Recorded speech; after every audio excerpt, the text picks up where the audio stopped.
It's something we kind of discussed off camera. Yeah. But I think it could be interesting to bring up now. Uh-huh. New releases. Lots of Ultramarines, which everybody loves Ultramarines. There's not a single 40k player who doesn't enjoy all the Ultramarine releases. Which, if you are not into 40k, you may not know. Obviously, they're the poster child. They're the one you see on everything. Yep. And they get the most things. Yeah, they do. You would expect as the poster child. Yeah. That's how kind of business works. Yeah. But what's interesting and how this doesn't compare to Middle-earth in any way is Ultramarines, yes, they're the poster boys. They get the most love, most releases. But more often than not, they are released as Space Marines and the art is painted blue. The difference is the Space Marine units that come out, this Assault Terminator box that's just come out, that is applicable for like 10 different armies. You just paint them different colors and say, oh, these are Dark Angels Terminators. Yeah. Well, these are Blood Angels Terminators, Space Wolves, so on and so forth. Because Games Workshop treats Ultramarines as the poster boy Space Marines, all the art is blue, which makes people go, oh, more Ultramarines. You know what I mean? So technically, it's not just all Ultramarines all the time. Yeah, that is very true. Yeah, I guess so. I mean, on the flip side of that, we did also get Marnius Calgar, Cato Sicarius, the Honor Guard, who are all Ultramarine specific. Yeah. The Combat Patrol, would that be... would that work with everyone as well, or is that kind of more... Yeah, everything other than the Librarian. I think it's Librarian Tigerius, who is an Ultramarine librarian. Okay, so it is an Ultramarine one realistically then. Yeah, one character. Everything else is just a standard unit. Yeah. Okay. I never really thought about it like that, though. Yeah. I suppose it probably would look weird if they sent these releases and they were like, oh, let's do them in red. Yeah, well, they did do... There was one... I can't think what one. There has been a set before where the art was Blood Angels or Dark Angels. One of them. I wonder if it sold worse. I wonder if people looked at it and went, oh, I'm not a Dark Angels player, so I'm not looking at it. Where is it just in that mentality now that any kind of Ultramarine could be any of them? But when you see a Dark Angel, it's because it's a Dark Angel. Yeah.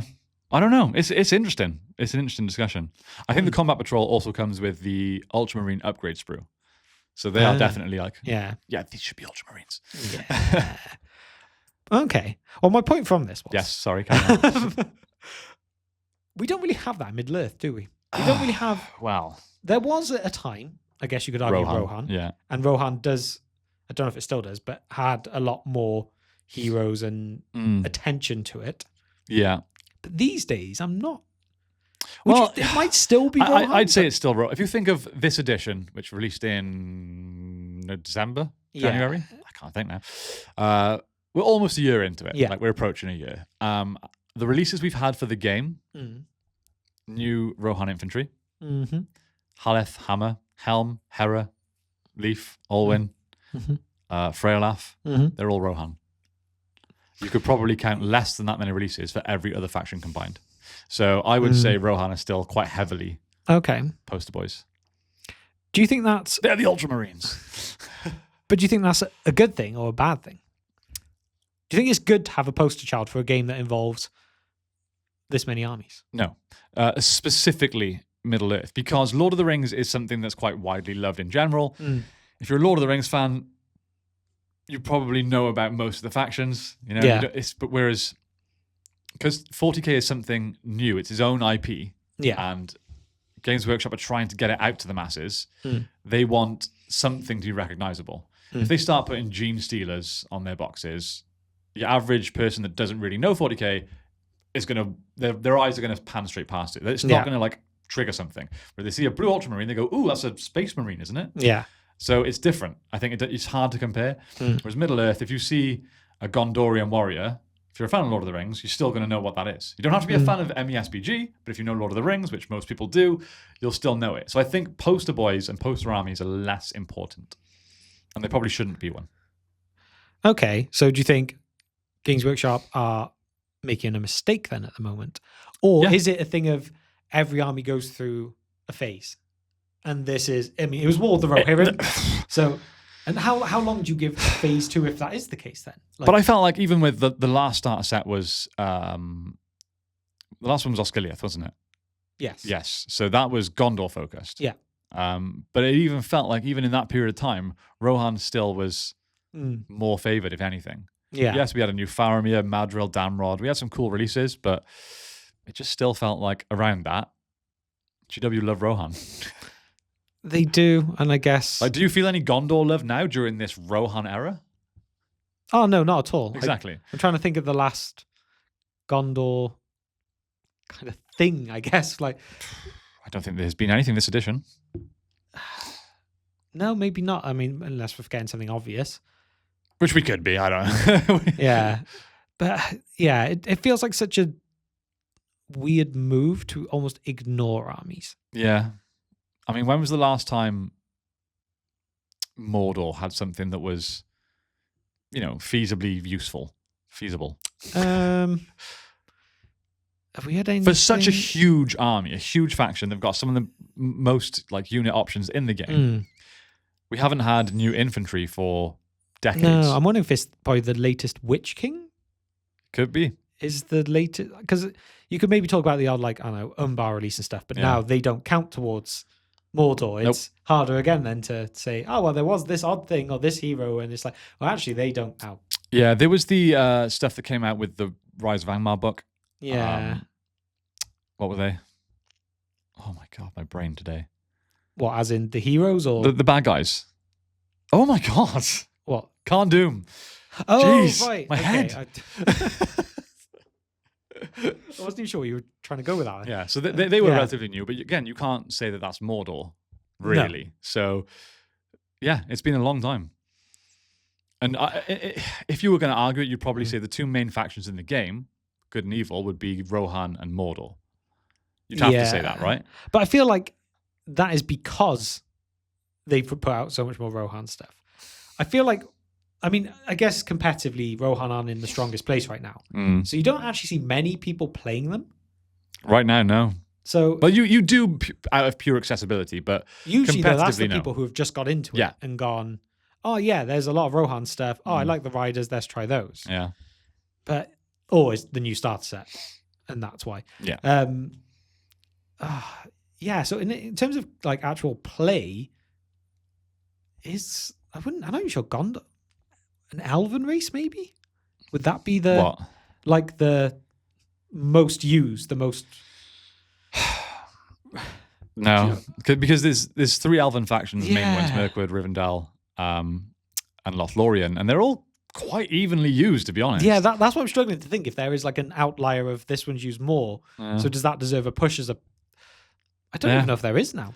When we're getting to the point in the game where we've had so many releases for what in reality is a non-expanding universe until War of the Rohirrim, that if they said, let's push elves this year, this is the year of elves, what would they release? It's just going to have to be updates, which I'm fine with. I mean, do it. Yeah, I suppose it's hard because the kind of updates I would potentially would involve messing with the whole edition, I think.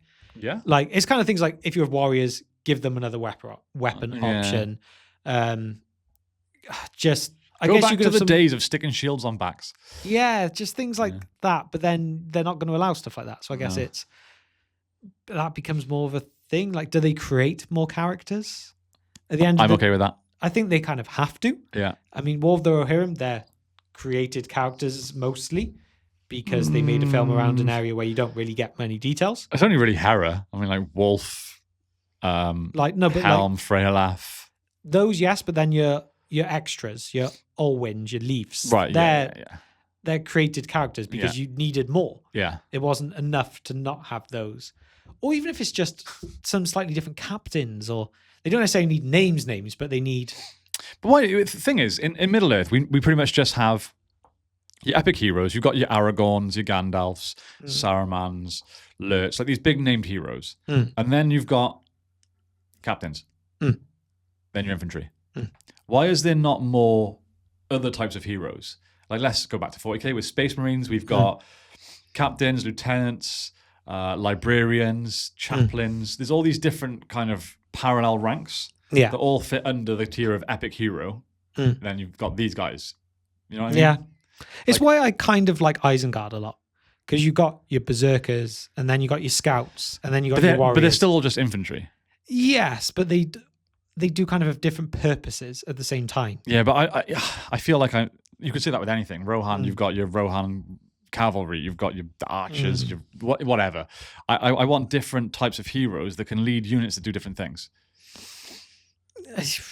You might have a captain that's your all-rounder, a chaplain equivalent that's going to lead you into close quarters combat. Yeah. Someone else that's going to be like holding you back and helping with ranged attacks. And just different tiers of captain type models that have different purposes would be something different, you know? They don't have to have names. They can just be generic captain, but not captain, generic general or leader or whatever it might be. Like an assault captain and a support captain. Yeah, exactly. Yeah. Equivalents that just have different roles. I mean, it'd be an interesting way to try and do it and expand it out a bit more. See if it would work. Yeah. And they should make that how you ally things.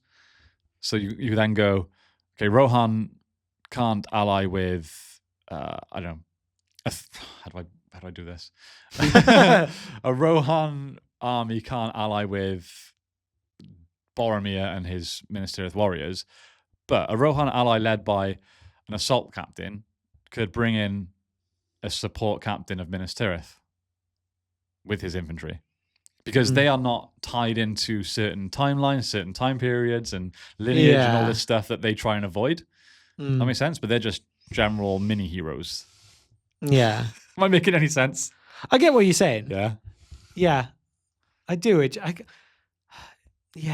suppose it's tough because Middle-earth likes to have the named characters. Yeah. There's a lot of pre-existing stuff that people want. So do people get less interested? Which they have. So give us other stuff. No, I agree. I'm trying to think on the what's the other argument to it? Is it that it just makes it too generic and then it's not Middle-earth strategy battle game anymore? It's just fantasy battle game. Yeah. Does that become a problem? I don't think so. Not for me. I'll call my support captain Jacothia. Okay. And then he's not just an unnamed hero. He's a hero in my own head. Yeah. No, I agree. I think the game needs it. It needs something extra to expand on all the armies. Almost like it needs a allying matrix or something like that. If only there was some kind of system that worked. Damn it. Yeah. I mean, we kind of left the poster child idea. Yeah. We went off on a bit of a tangent. And gone on how can we improve MESBG again? Welcome to the While You Paint podcast, guys. This is how it goes. But yeah, going back to it, let's just go for a simple answer then. Yes or no? Should Middle-earth have a poster child army? Nope. They should all have their fair share of love. Yes. Okay. Unlike 40k. Space Marines should have more because it makes way more sense. Yeah. And anyone that complains when there's Space Marine releases needs to do some research into business. Fair. Yeah. I'm sorry, I'm in like a 40k group, and every time there's a Space Marine release, everyone is like, screw Games Workshop, they're the worst. Oh, God. Okay, cool.